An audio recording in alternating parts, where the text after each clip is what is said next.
Good evening, visitors. Welcome to the Australian War Memorial's Last Post ceremony, which today marks the centenary anniversary of the Battle of Amiens. My name is Richard Cruz, and joining us today from the Australian Army is Corporal Jeanette McNeely. We're honoured to acknowledge Major General Justin Elwood, Deputy Chief of Army, representing the Australian Army, Major General Jiwaka Ruwan Kulatunga, Commandant, Sri Lankan Defence Service Command and Staff College, Sri Lanka, and the accompanying delegation. We warmly welcome Mr. John King, President, ACT Returned and Services League of Australia. We welcome the veterans who have served, those that are still serving, and the families that love and support them.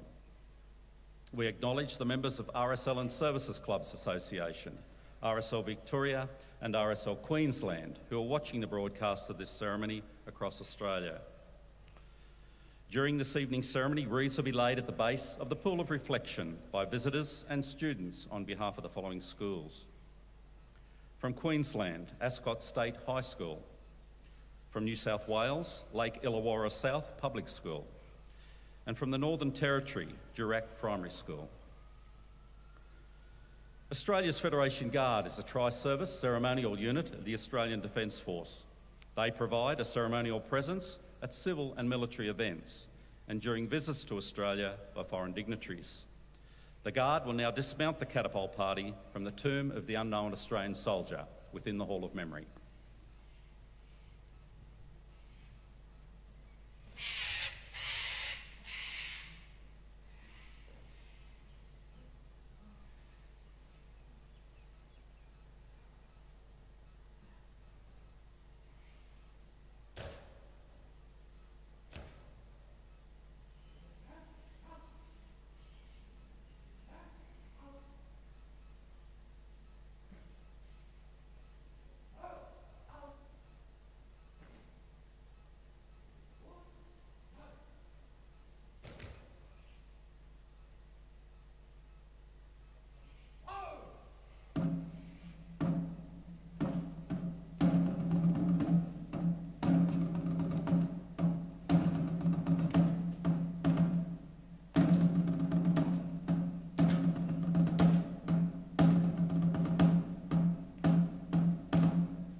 I invite you all to please stand and join in singing the national anthem.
Students, you may be seated.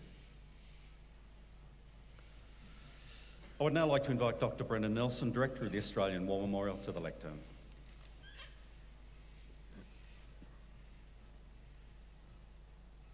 Today marks 100 years since the Australian Corps took part in the Battle of Amiens.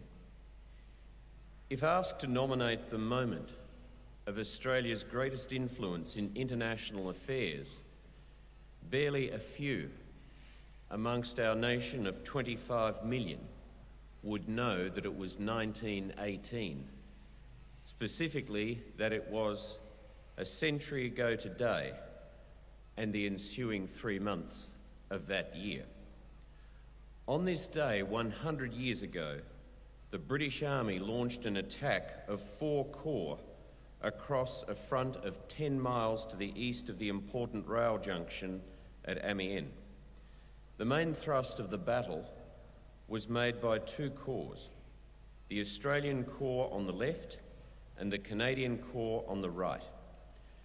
Before the battle, the commanding officer of the Australian Corps, Lieutenant General Sir John Monash, sent the following message to his men. For the first time in the history of this Corps, all 5 Australian divisions will tomorrow engage in the largest and most important battle operation ever undertaken by the Corps. They will be supported by an exceptionally powerful artillery and by tanks and aeroplanes on a scale never previously attempted. I entertain no sort of doubt, he said, that every Australian soldier will worthily arise to so great an occasion for the sake of Australia, the Empire, and our cause.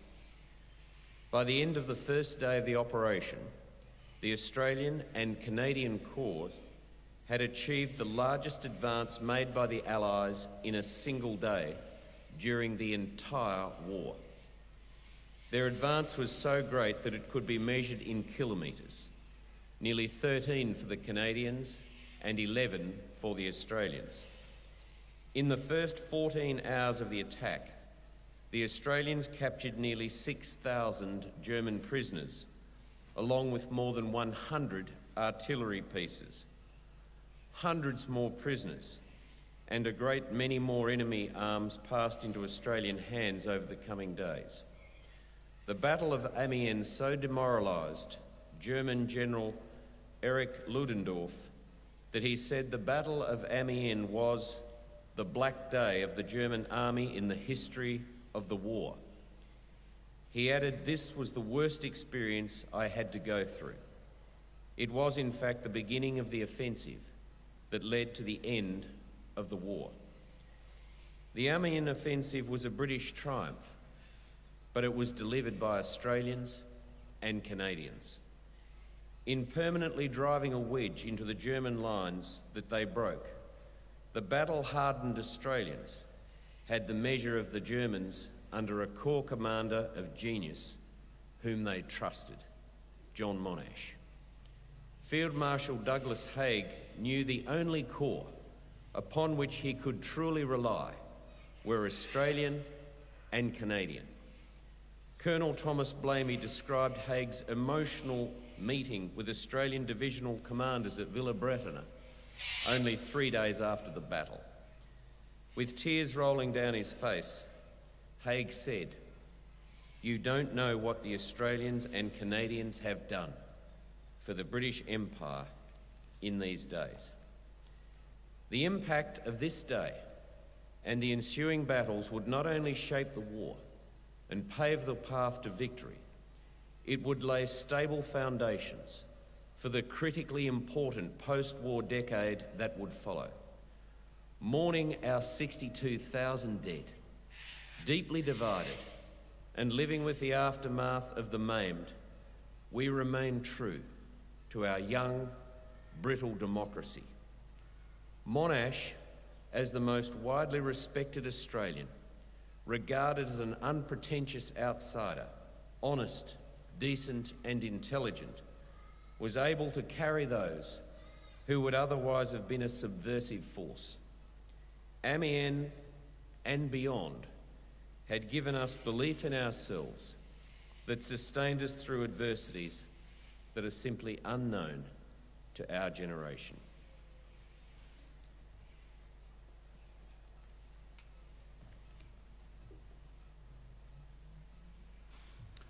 Thank you, Dr. Nelson. The Australian War Memorial was the vision of Charles Bean, Australia's first World War official historian. Bean landed with the Australian troops on Gallipoli and stayed with them at the front through to the end of the war. The idea of this national memorial and museum came to him at Pozières, France, in the depths of the bloody fighting of 1916.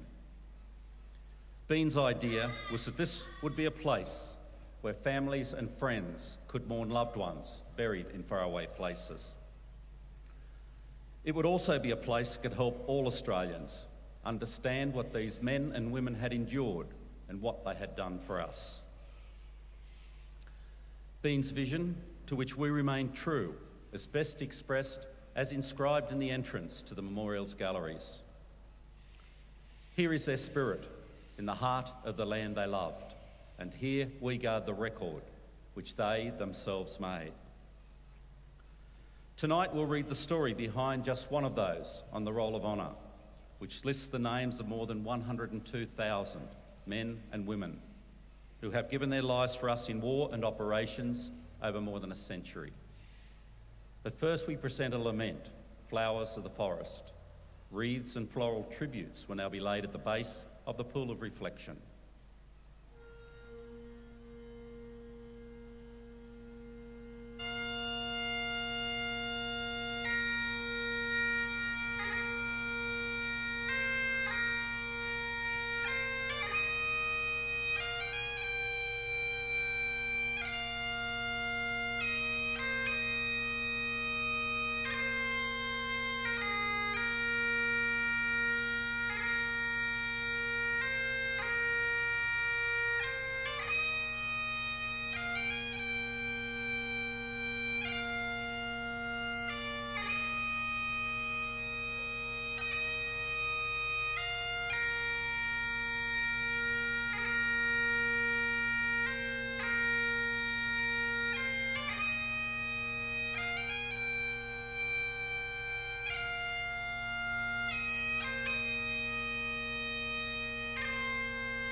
Today we remember and pay tribute to Corporal Joseph Charles Bottom.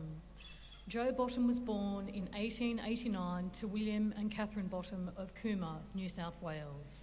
His older brother, Will Spencer, used his mother's maiden name and moved to Townsville after finishing his education. Joe also moved away as a young man, taking up a position with E.K. Pepper and Company in Inverell. He was described as a fine stamp of a young man and was a very keen sportsman. Also a member of the town band, Joe Bottom was extremely popular amongst a large circle of acquaintances. Joe and both of his brothers, Will Spencer and Leslie Bottom, tried to enlist separately after the outbreak of war in 1914. While they were successful, Joe was turned down because his chest measurements did not meet the minimum enlistment requirements at the time.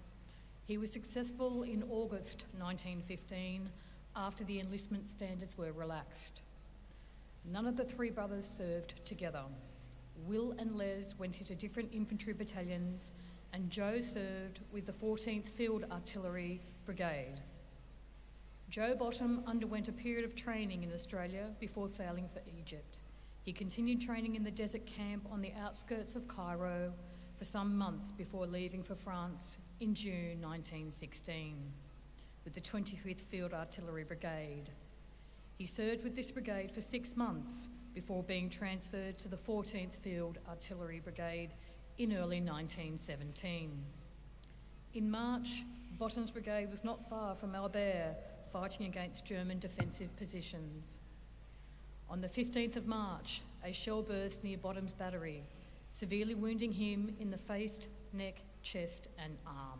He was evacuated to England and took more than a year to recover. In May 1918, Bottom was finally well enough to return to his Field Artillery Brigade in France. 2 weeks after leaving Southampton, he rejoined his unit and was promoted to corporal.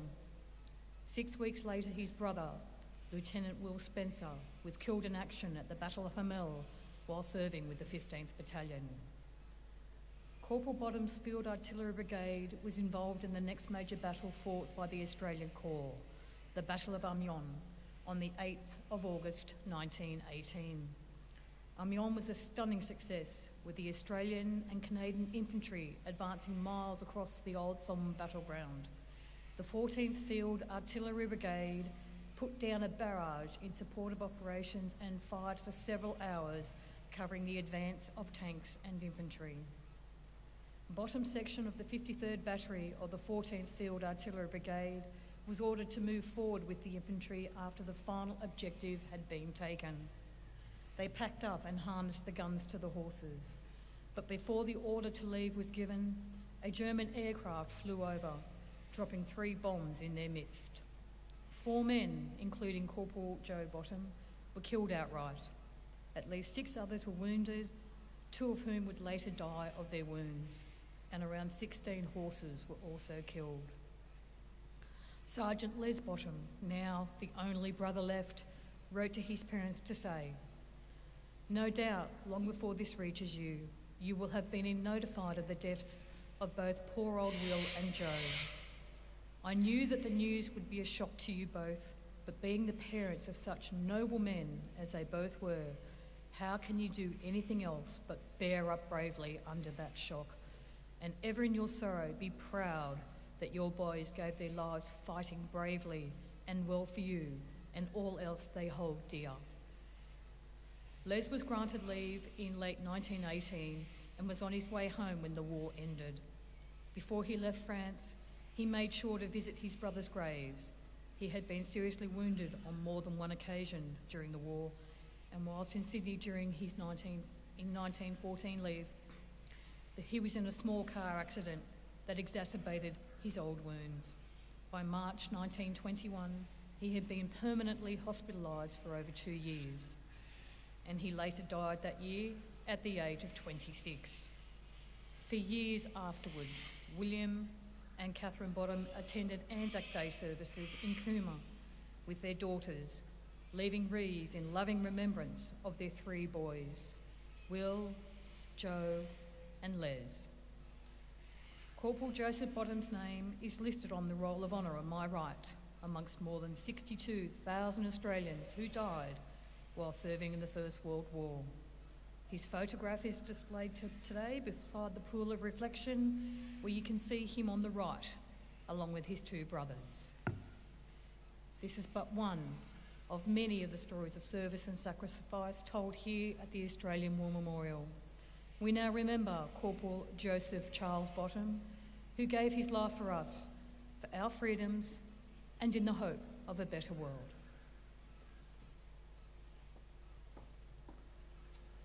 Please stand for the reading of the ode and the sounding of the last post.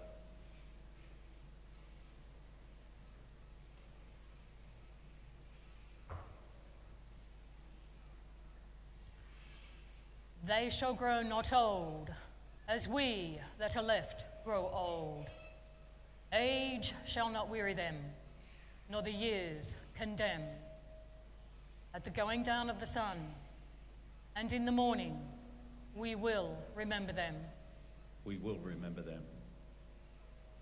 And arms.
Lest we forget.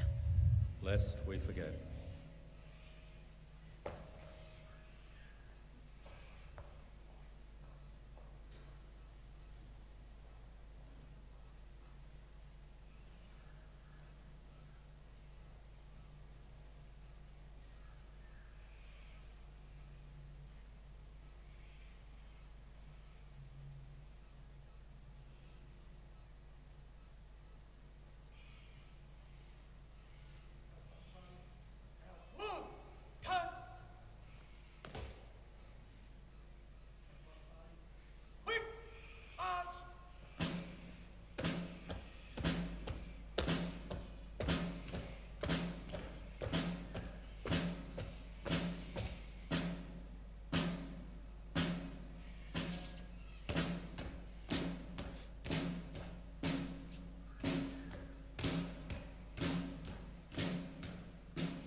We leave you this evening with the words of the memorial's founder, Charles Bean. Many a man lying out there at Pozières or in the low scrub at Gallipoli, with his poor, tired senses barely working through the fever of his brain, has thought in his last moments, well, it's over. But in Australia, they will be proud of this. Ladies and gentlemen, girls and boys, that concludes this evening's last post ceremony. We thank you for visiting the Australian War Memorial and wish you all a very good evening. Thank you.